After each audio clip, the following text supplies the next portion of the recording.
சில சமயங்களில் பேச்சில் உஷ்ணம் தென்படும். குடும்பத்தில் சிறு சிறு விஷயங்களுக்கு கூட சண்டை போடுவீர்கள். நிதானம் வேண்டும்.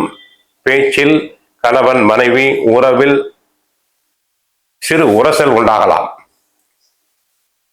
3 குரு உத்தியோகம் செய்யும் இடத்தில் உழைப்பு அதிகமாக இருக்கும்.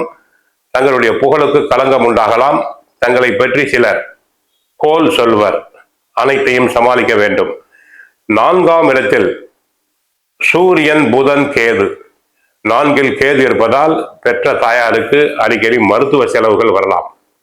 சூரியனும் புதனும் இணைந்து இருப்பதால் புத ஆதித்ய யோகம் உண்டாகிறது. உயர் கல்விக்கு முயற்சி செய்தோர் தாராளமாக முயற்சி செய்யலாம். சிலர் உயர் கல்விக்காக அயல் நாடுகள் வெளி மாநிலங்களுக்கு சென்று வர வாய்ப்பு உண்டு. சரக்கு கமிஷன் ஏஜென்சி தொழில்கள் நன்றாக லாபகரமாக முடியும். ஷேர் மார்க்கெட்டில் உள்ளோருக்கு அபரிமிதமான லாபம் கிடைக்கும். சூரியனும் புதனும் இணைவதால் புத ஆதித்ய யோகம். பிறர் மனதில் உள்ளதை தாங்கள் எளிதாக எடை போடக்கூடும் சக்தி தங்களுக்கு உண்டு. கிரகிக்கும் சக்தி உண்டு. 5ஆம் இடத்தில் சுக்கிரன், ராசிநாதன் சுக்கிரன் நீச்சமடைந்திருக்கிறார். பிள்ளைகளால் சற்று மன சஞ்சலம் உண்டாகும்.